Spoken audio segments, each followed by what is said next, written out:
नमस्कार, मी श्वेता. आपण पाहताय झी 24 तास आणि झी 24 तासच्याच हॅलो 24 तास या विशेष कार्यक्रमात आपल्या सगळ्यांचं मनापासून स्वागत. आपण प्रत्येक जण जन्माला आल्यानंतर ना काही विशिष्ट कर्म करणं हे अत्यंत आवश्यक असतं आणि यातलंच एक महत्त्वाचं कर्म आहे ते म्हणजे पंचयाग, ज्याला पंचयज्ञ म्हणून सुद्धा अनेक जण ओळखतात. आता हे पंचयाग नेमके कोणते, कशा पद्धतीने आपण केले पाहिजेत, या सगळ्याविषयी सविस्तर माहिती आजच्या या विशेष कार्यक्रमात आपण जाणून घेणार आहोत. आणि यावर आपल्याला मार्गदर्शन करण्यासाठी आपल्या स्टुडिओमध्ये खास आलेले आहेत सुप्रसिद्ध राजज्योतिषांत्रिक श्री माधव गुरुजी. चला सगळ्यात आधी आपण त्यांचं स्वागत करूया. नमस्कार गुरुजी, आपलं स्वागत आहे. साईराम, आदेश. तर आपण गुरुजींची चर्चा करणार आहोतच, मात्र त्याआधी गुरुजींची एक थोडक्यात ओळख मी आपल्याला करून देऊ इच्छिते. प्रतिभा ॲस्ट्रोलॉजी रिसर्च सेंटर ही वैज्ञानिक दृष्टिकोनातून ज्योतिषशास्त्राचं मार्गदर्शन करणारी संस्था आहे. ॲडव्होकेट श्री माधव गुरुजी या संस्थेचे संस्थापक आहेत. श्री माधव गुरुजी यांनी शुक्राचार्य ॲस्ट्रोलॉजी सेंटर दिल्ली मार्फत ज्योतिषशास्त्रांचा विविध शाखांचा तब्बल 16 वर्षांचा अभ्यासक्रम पूर्ण करून राजज्योतिषांत्रिक ही पदवी संपादित केलेली आहे. गेल्या 19 वर्षांपासून प्रतिभा ॲस्ट्रोलॉजीच्या माध्यमातून श्री माधव गुरुजी यांनी हजारो कुटुंबांना मार्गदर्शन सुद्धा केलंय. श्री माधव गुरुजी यांना ज्योतिष विद्याशास्त्रांची 7 पिढ्यांची म्हणजे 350 वर्षांची परंपरा सुद्धा लाभलेली आहे. सूक्ष्म रीडिंग, कुंडली मार्गदर्शन, वास्तुदोष निवारण, प्रश्नकुंडली, पंचयाग, महालय श्राद्ध या विविध सेवांसोबतच आध्यात्मिक साधनेसहित धार्मिक यात्रा प्रतिभा ॲस्ट्रोलॉजीच्या माध्यमातून सुद्धा आयोजित केल्या जातात. जसं की चारधाम यात्रा, नर्मदा परिक्रमा, तिरुपती कोल्हापूर यात्रा, हंपी यात्रा, पंढरपूर यात्रा, गिरनार यात्रा, कैलास मानसरोवर अशा विविध यात्रा वर्षभरात नियोजित केल्या जातात. स्वतः ॲडव्होकेट माधव गुरुजी या यात्रांमध्ये देवदर्शनासोबतच सर्वच आवश्यक धार्मिक विधी सुद्धा यजमानांकडून करवून घेतात, जेणेकरून त्यांच्या आयुष्यातील अडचणींवर ते सहज मात करू शकतील आणि त्यांच्या आयुष्याचा सुखाचा मार्ग सुद्धा मोकळा होऊ शकतो. पनवेल या सेंटरवर सोमवार, मंगळवार आणि शुक्रवार या 3 दिवशी तर प्रत्येक शनिवारी दादर आणि रविवारी पुणे इथं आपण माधव गुरुजींना भेटू शकता. गुरुजींचं शिक्षण क्षेत्रात सुद्धा मोठं योगदान आहे. बाबा इंटरनॅशनल नावाची त्यांची स्वतःची CBSE स्कूल कर्जत इथं आहे. श्री माधव गुरुजी यांची एक वेगळी ओळख मला आपल्याला इथे करून द्यायची, ते म्हणजे ते आता नर्मदा तटवासी सुद्धा आहेत. ओंकारेश्वरला माधव स्पर्श शक्तीपीठ प्रतिष्ठान नावाचा स्वतःचा त्यांचा आश्रम आहे. अध्यात्माचा प्रसार आणि प्रचार करण्याचा हेतू या माध्यमातून आहे. तसंच सुनीता उल्हास गोरक्षणी या गोशाळेच्या माध्यमातून गोमातेच्या सेवेसाठी आणि गोरक्षणासाठी मोठ्या प्रमाणात माधव स्पर्शमध्ये काम सुद्धा सुरू असतं. चला तर मग आजच्या या चर्चेला आपण सुरुवात करणार आहोतच. गुरुजी, आपण पंचयागाविषयी सुरुवातीलाच चर्चा करताना म्हटलेलं आहे, आपण पंचयागीला अनेक काळापासून खरं तर प्रतिभा ॲस्ट्रोलॉजीच्या माध्यमातून करतात आणि या पंचयागाचं विशेष महत्त्व आपण वारंवार विविध कार्यक्रमातून सांगितलेलं सुद्धा आहे. सहस्त्रचंडी यावेळी एक नवीन आपण खरं तर उपक्रम किंवा एक नवीन प्रण घेतलेला आहे आणि माधव स्पर्श जो आश्रम आपण आपली ओळख करून देताना म्हटलं, या आश्रमामध्ये हा सहस्त्रचंडी याग करणार आहोत. तर मुळात या सगळ्याची मुख्य पीठिका काय आहे हे सगळ्यात आधी सुरुवातीला आपल्या प्रेक्षकांना खरं जाणून घ्यायला आवडेल. मॅडम, की जसं तुम्ही विचारलं की मुख्य पीठिका काय आहे, तर खरोखरी सहस्त्रचंडी याग हा खूप मोठा सोहळा आहे म्हणजे, आणि आपलं सगळ्याचं अहोभाग्य आहे की तो आपल्याला पूर्णपणे म्हणजे की त्याच्यामध्ये सामावता येणार आहे सगळ्यांना, आणि याच्या व्यतिरिक्त तो माधव स्पर्शमध्ये पूर्णपणे साजरा केला जाणार आहे किंवा त्या ठिकाणी तो पूर्णपणे होणार आहे. पूर्वीच्या काळामध्ये असायचं की ज्यावेळेला राजा राज्य करत असायचा, तर राजा प्रत्येक वेळेला आपल्या प्रजेला म्हणजे जी प्रजा आहे त्या प्रजेमध्ये सगळ्यांना सुख प्राप्त व्हावं, प्रत्येकाला मांगल्य प्राप्त व्हावं, प्रत्येकाला ऐश्वर प्राप्त व्हावं, त्याचबरोबर प्रत्येकाचं आरोग्य व्यवस्थित राहावं, या सगळ्या दृष्टिकोनातून कुठलं कार्य करायचं असेल तर त्याच्याकरता केलं जाणारं कार्य सहस्त्रचंडी असायचं. म्हणजे की सहस्त्रचंडी त्यावेळेपासून करण्याची प्रथा आहे जी प्रत्येक राजे महाराजा परंपरेमध्ये आपल्याला आढळते. म्हणजे की दशरथांनी सुद्धा या परंपरेमध्ये सहस्त्रचंडी यज्ञ केलेला आहे. त्याचबरोबर दुसरी महत्त्वाची गोष्ट म्हणजे की कृष्णाचा आपल्याला माहिती आहे की ज्यावेळेला कृष्ण द्वारकेमध्ये राजा होते आणि राजा असताना त्याच्यावरती सुमंतक मणी ज्यावेळेला हरवलेला होता, म्हणजे त्यावेळेला तो चोरल्याचा किंवा तो स्वतः त्यांनीच म्हणजे की घेतलाय असा कृष्णावरती आरोप त्यावेळेला झाला. आणि मग तो आरोप झाल्याच्या नंतर तो सुमंतक मणी परत आणून दिल्याशिवाय आता कलंक जाणार नाही का, तर कलंक काजलचे काले म्हणून कृष्ण तो सुमंतक मणी आणण्याकरता अंतर्ध्यान अवस्थेमध्ये बघितला आणि त्यावेळेला कळलं की तो जांबवंत गुफेमध्ये आहे. आणि मग कृष्ण त्या ठिकाणी जांबवंत गुफेमध्ये गेले आणि त्यांनी महायुद्ध केलं. हा प्रसंग आपल्याला सगळ्यांना माहिती आहे. परंतु द्वारकेमधनं कृष्ण निघून गेले आणि त्याच्यानंतर त्यांचा काही समाचार नाही, काही नाही. तर त्यावेळेला सगळेजण चिंतेमध्ये करायला लागले की का अजून आले नाही किंवा काय झालंय तिकडे. आणि मग त्यावेळेला नारद आले आणि मग नारदाला सगळ्यांनी हा प्रश्न विचारला. त्यावेळेला नारदांनी सांगितलं की ते सुखरूप सुखरूप आहेत पण ते युद्ध करतायत आणि ते सुखरूपतेने इकडे परत येतील. मग बाकीच्या लोकांनी विचारलं की आम्ही काय करू शकतो आणि आम्ही काय करू शकतो. त्याला नारदाने विचारलं की खूप चांगला प्रश्न तुम्ही केलात की तुम्ही सहस्त्रचंडी आपण या ठिकाणी करू शकतो की जेणेकरून ती ताकद पूर्णपणे भगवान श्रीकृष्णांना प्राप्त होईल आणि आदिमाया आदिशक्तीचे आशीर्वाद त्यांना लाभतील आणि ते सुखरूप परत येतील. आणि मग नारदाच्या सांगण्यावरनं पूर्णपणे त्या ठिकाणी सहस्त्रचंडी कार्यक्रम पार पडला द्वारकेमध्ये आणि त्या सहस्त्रचंडीची ज्यावेळेला पूर्णाहुती होती त्यावेळेला पूर्णाहुतीला स्वतः कृष्ण सुमंतक मणी घेऊन त्या ठिकाणी आले. म्हणजे तर हा सर्वात मोठा भाग की त्या याच्यामध्ये आवर्जून उल्लेख कृष्ण चरित्रामध्ये सुद्धा येतो.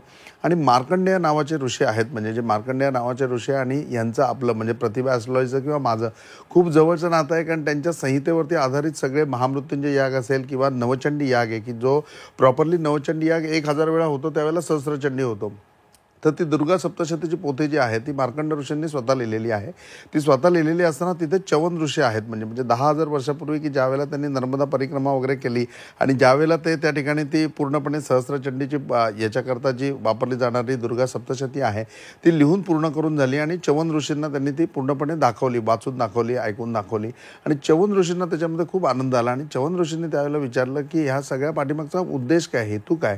त्यावेळेला ते म्हणले की प्रत्येकाला मांगल्याची प्राप्ती व्हावी, प्रत्येकाला सुखाची प्राप्ती व्हावी, या सगळ्या उद्देशाने मी हे गोष्टी केलेल्या आहेत म्हणजे. आणि मग त्यावेळेला हे जर प्राप्त करून घ्यायचं असेल तर ह्याच्यामध्ये हायेस्ट काय करायला पाहिजे. त्यावेळेला मार्कंडेय ऋषींनी त्यांना सांगितलं की सहस्त्रचंडी याग त्याच्यामध्ये करायला पाहिजे. हे जर सहस्त्रचंडी झाले तर त्याच्यामध्ये पूर्णपणे सगळ्यांना मांगल्य, सगळ्यांना सुख प्राप्त होईल म्हणजे. मग हा स्पेशली कार्यक्रम आपण चैत्र नवरात्रीमध्ये घेतलेला आहे म्हणजे चैत्र नवरात्री म्हणजे ह्यावेळेला मार्च महिन्यामध्ये 2026मध्ये ती आहे. 19 तारखेला पाडवा आहे तर 18 तारखेला याची पूर्णपणे ध्वजारोहणी चालू होईल म्हणजे. आणि ध्वजारोहणी होऊन पूर्ण शोभायात्रा वगैरे होऊन 19 तारखेला गुढीपाडव्याच्या दिवशी हे चैत्र नवरात्री ज्या दिवशी बसते त्या दिवसापासून सहस्त्रचंडीचं व्रत चालू होईल आणि मग पुढे रामनवमीला याची पूर्णपणे सांगता होईल म्हणजे त्याची पूर्णाहुती होईल.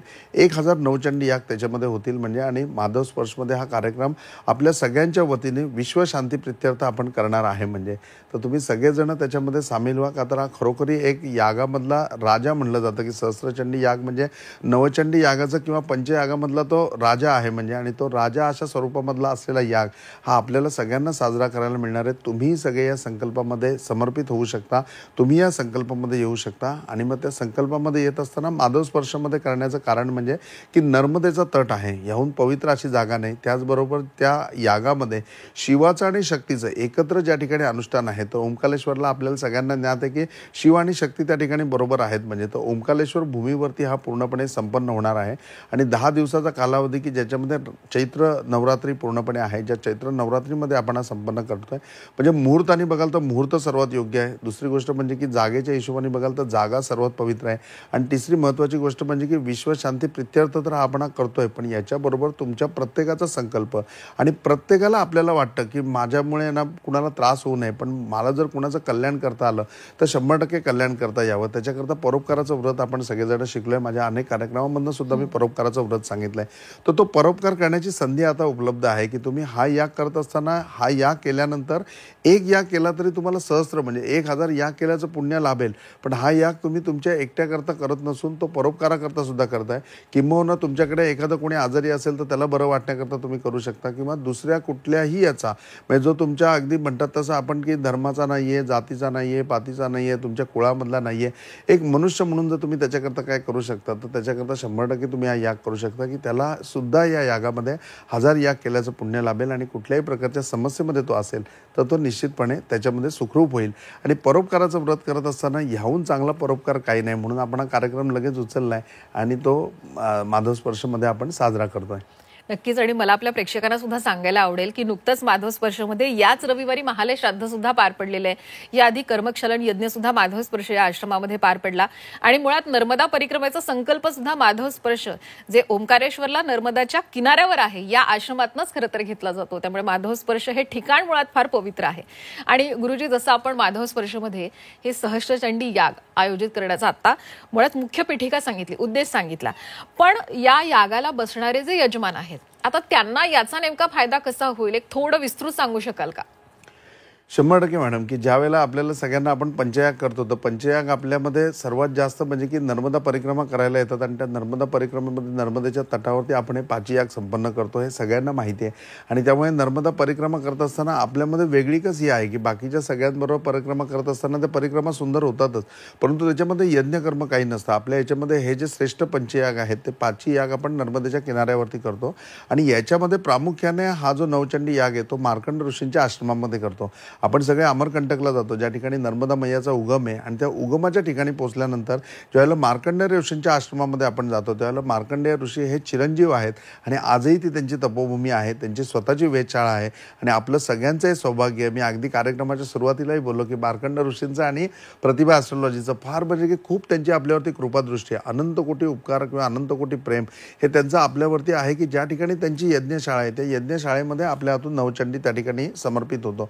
आणि जसं वंशपरंपरागत म्हणण्यापेक्षा एक शिष्याची जी असते की गुरुपासून शिष्याकडे परंपरा येतं, तर त्या परंपरा येत असल्यामुळे आजसुद्धा मार्कंड ऋषींच्या आश्रमामध्ये आपण गेल्यानंतर तिथे गादीवरती कोण ना कोण मार्कंडेय म्हणून आहेत आणि ते आपल्याला मार्गदर्शन करतात. आणि प्रत्येक वेळेला ह्याच्यामध्ये कोणी ना कोणी बदल झालेला असतो. किंवा आता पाठीमागच्या याच्यामध्ये ज्यावेळेला कुंभमेळा झाला त्यावेळेला नवीन त्या ठिकाणी सुद्धा बरेच म्हणजे की हे आलेले होते. आणि मग ज्या वेळेला आपण तिथे नवचंडी याग केले आणि ते नवचंडी याग आपण करत असताना सगळ्यांचा उत्साह, त्या यागाचं स्वरूप आणि प्रत्येकाचं त्याच्यामधला अलर्टनेस बघितल्यानंतर त्यांना फार आनंद झाला. आणि त्यांनी स्पेशली बोलून घेतलं आणि बोलून घेतल्यानंतर म्हणले की तुम्हाला खूप चांगले आशीर्वाद आहेत, म्हणजे तुम्ही खूप चांगलं कार्य करताय. मलाही खूप भरून आला आणि मी त्यांना नमस्कार केला. आणि नमस्कार केल्यानंतर ते म्हणले मी एक तुम्हाला सजेशन देऊ का म्हणून. 100% द्या म्हणून. त्याला ते म्हणले की तुम्ही सहस्त्रचंडी करा म्हणून. सहस्त्रचंडी करा हे त्यांच्याकडनं एक म्हणजे की आपल्याला आदेशच मिळाला. मी म्हटलं की तुम्ही असं सजेशन का म्हणता, तुम्ही आदेश करा, तुम्ही सांगाल त्याप्रमाणे आपण करू. आणि त्याप्रमाणे त्यांनी सहस्त्रचंडी करायचं आपल्याला सांगितलं. ज्यावेळेला त्यांनी सांगितलं त्याच्या वेळेलाच म्हणजे की मुहूर्त आणि जागा याबाबत एवढी जर अधिकारी व्यक्ती आपल्याला सांगते तर आपण निश्चितपणे त्यांना विचारलं पाहिजे. मग त्यांच्याकडे मी सगळी चौकशी केली की कधी करू, काय करू. त्यावेळेला त्यांनी सांगितलं की चैत्र नवरात्री चांगला मुहूर्त आहे, मग कुठे करू. मग त्यांनी सांगितलं की शिवशक्तीचं जिथे अनुष्ठान असेल, जिथे नर्मदासारखा पवित्र तट असेल, तर त्याप्रमाणे एक एक एक एक गोष्ट ते सांगत गेले. आणि प्रत्येक गोष्ट आपल्या आश्रमामध्ये पूर्णपणे आहे. म्हणजे आवर्जून त्याच्यामध्ये त्यांनी त्रिवेणीचा उल्लेख केला की तिथे त्रिवेणी असली पाहिजे. आता त्रिवेणीमध्ये सुद्धा 2 प्रकार आहेत. म्हणजे आपल्या महाराष्ट्रामध्ये वड, पिंपळ, औदुंबर हे एकत्र असेल तरी आपण त्रिवेणी धरतो. आणि आपण मध्य प्रदेशमध्ये गेलो तर मध्य प्रदेशमध्ये निम, त्याच्यानंतर पिंपळ आणि वड हे एकत्र असतात, त्याच्यामध्ये ते त्रिवेणी धरतात. आपल्या आश्रमामध्ये खूप प्राचीन त्रिवेणी आहे म्हणजे. आणि मग या सगळ्या गोष्टी आश्रमामध्ये आहेत. तर मला म्हणजे की असं इतकं भरून येत होतं आणि म्हणजे की ते कधी बोलायचं थांबतात आणि मी सांगतो असं मला झालेलं होतं. आणि त्या क्षणाला त्यांनी विचारलं की जागा ठरली ना तुमची. मी म्हटलं जागा ठरली. ते म्हणले बिलकुल योग्य जागा आहे म्हणजे, आणि या जागी तुम्ही संपन्न करा. त्याच्यामध्ये कुठे उल्लेखसुद्धा आला नाही. आणि मग त्याच्यानंतर चैत्र नवरात्री आणि त्याचं सगळं क्रमाचं आपल्या आत्तापासून सगळी सुरुवातसुद्धा झालेली आहे म्हणजे. आणि याहून विशेष सांगायचं म्हणजे की लोकही उत्साहाने त्याच्यामध्ये जॉईनिंग आहेत. म्हणजे आता जवळजवळ 200-250 लोक त्या यागाला येण्याकरता मग आम्ही कुठे बुकिंग करायला पाहिजे, काय करायला पाहिजे, एवढी सगळी लोकांची त्याच्या पाठीमागे उत्स्फूर्त प्रतिसाद आहे. याचं महत्त्वाचं कारण म्हणजे की याच्यातून यजमानाला मिळणारा फायदा म्हणजे की ज्या लोकांना यज्ञ याग याच्याबद्दल माहिती आहे तर ते यज्ञ यागाबद्दल आहे की एका नवचंडीचं महात्म्य इतकं आहे की आज प्रत्येकाला आपल्याला कुळाचार करता येतोच असं नाही. म्हणजे प्रत्येकाच्या कुळामध्ये कुळाचार आहे आणि त्या कुळाचारानुसार कुणाकडे नवरात्र आहे, कुणाकडे ओटी भरली जाते, कुणाकडे तळी भरली जाते, कुणाकडे दर वर्षीच्या ह्याला म्हणजे टाक उजळवले जातात, कुलदेवतेला प्रॉपरली जावं लागतं. पण या सगळ्या गोष्टी आत्ताच्या कलियुगामध्ये किंवा ह्या फास्ट दुनियेमध्ये आपण चालवू शकत नाही आहे. म्हणजे की त्याच्यामध्ये काय ना काय राहत आहे. मग त्या सगळ्याची पूर्तता करायची असेल तर ती पूर्तता करण्याकरता किंवा तेवढं पुण्य जर तुम्हाला मिळवायचं असेल तर ते पुण्य मिळवण्याकरता सर्वात सोपा उपाय काय तर तुम्ही सहस्त्रचंडी करा. सहस्त्रचंडीमध्ये तुम्हाला या सगळ्याचं म्हणजे कुळाचार तुम्ही आत्तापर्यंत हयातीत जेवढे कराल ते कुळाचार करून जे पुण्य मिळेल तेवढ्या पुण्याची तुम्हाला प्राप्ती होईल. दुसरी गोष्ट म्हणजे की कुळामध्ये तुमच्या कुठला दोष असेल म्हणजे एखाद्याच्या कुळामध्ये काही ना काही वेगळ्या प्रकारचे दोष असतात की माणूस त्या ठिकाणी अल्पायुष्य होतो, त्यांच्या कुटुंबामध्ये कोणी जास्त काळ जगत नाही, त्याच्या व्यतिरिक्त काही वेगवेगळ्या कारणांनी जीवन कुणाचं संपुष्टामध्ये येत जातं किंवा कुणाच्या ह्याच्यामध्ये असं होतं की पुढे जाऊन ते मानसिक रुग्ण बनतात. तर अशा प्रकारचे जे दोष कुळामध्ये असतात ते कुळामधले दोष पूर्णपणे हा याग केल्यानंतर निघून जातात. याचबरोबर कुळाला काही श्राप दिलेले असतील म्हणजे की तुमच्या कुळामध्ये कोणी लोकांच्या कार्यामुळे किंवा त्यांच्या ह्याच्यामुळे उद्विग्न अवस्थेमध्ये कोणी त्यांना श्राप दिले असतील तर त्या श्रापाचं सुद्धा पूर्णपणे निरसन होतं. तर कुळाचे श्राप जाण्याकरता, कुळाचा पूर्णपणे जो काही दोष आहे तो दोष जाण्याकरता याच्याकरता प्रॉपरली या सहस्त्रचंडीचा पूर्णपणे फायदा होतो.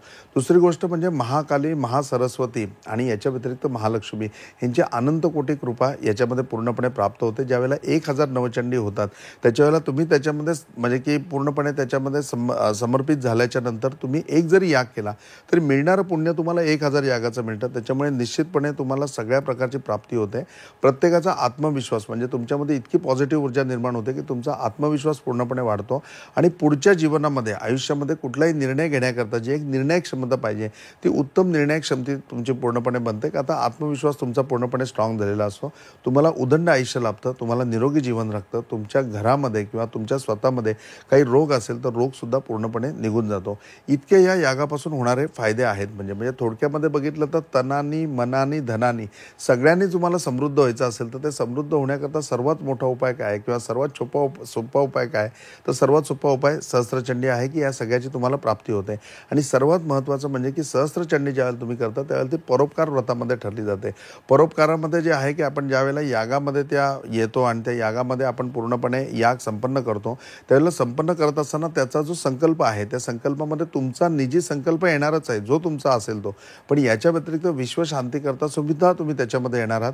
याच्या व्यतिरिक्त तुमच्या घरामधला कुठलाही प्राणी असेल, तुमच्या ओळखीचा कोणीही मनुष्य असेल, मग स्त्री असेल, पुरुष असेल आणि त्याच्या जीवनामध्ये काही प्रॉब्लेम असेल तरी त्याला त्याच्यामधनं पूर्णपणे सुटका व्हावी, त्याला संपूर्णपणे समाधान लाभावं याच्याकरता तुम्ही त्याच्यामध्ये पूर्णपणे संकल्पित होऊ शकता.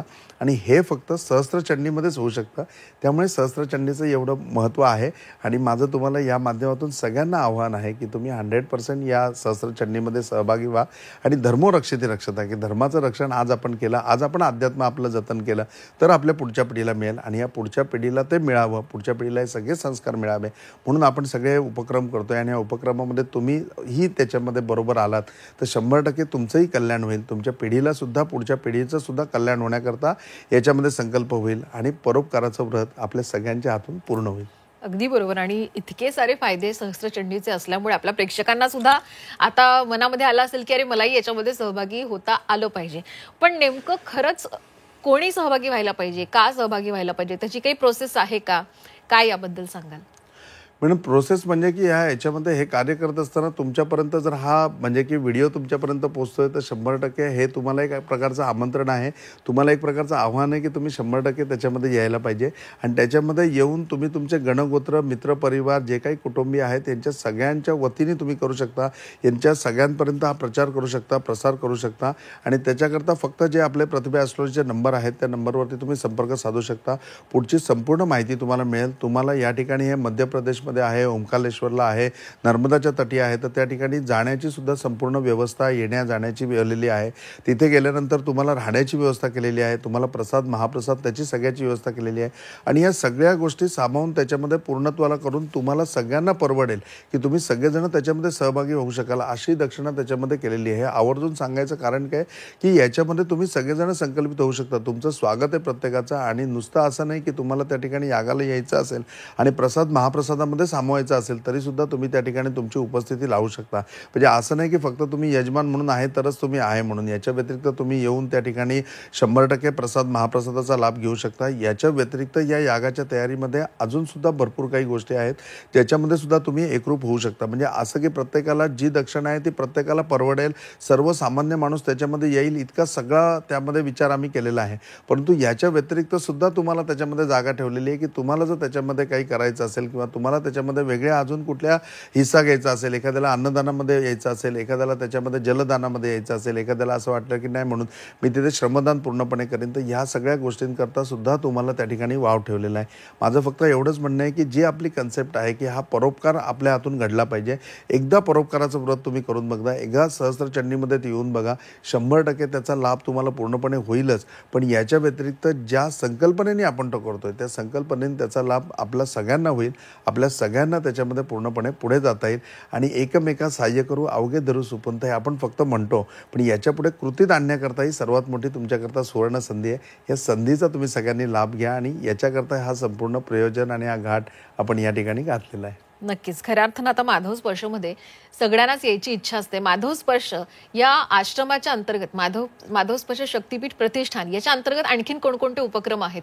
मॅडम याच्यामध्ये प्रॉपरली गोशाळा आहे, ज्या गोशाळेमध्ये तुम्ही येऊन त्या ठिकाणी गायींची सेवा करू शकता. याच्या व्यतिरिक्त उपक्रमांमध्ये म्हणजे की तिथे आपल्याकडे जे आहे त्याच्यामध्ये नर्मदा तटाचे पूर्णपणे काही संस्कार आहेत की ज्याच्यामध्ये नर्मदेला रोज येऊन 108 दिवे सोडणं हा सुद्धा एक संकल्प येतो. म्हणजे तुम्ही तिथे राहिल्यानंतर तिथे तूप आहे, तिथे दिवे आहे, तुम्ही 108 दिवे करून तुमच्या हाताने घाटावरनं खाली सोडू शकता. तर हा सुद्धा त्याच्यामध्ये उपक्रम आहे. तिसरं माधवस्पर्शमध्ये सर्वात महत्त्वाची गोष्ट म्हणजे की तुम्ही तिथे आल्याच्या नंतर तुम्हाला तिथे स्वतःच्या हक्काची जागा म्हणजे तुम्ही त्या ठिकाणी आहात तर खरोखर तुमच्या वडिलांचं घर आहे ही भावनेने तुम्ही तिथे येऊ शकता.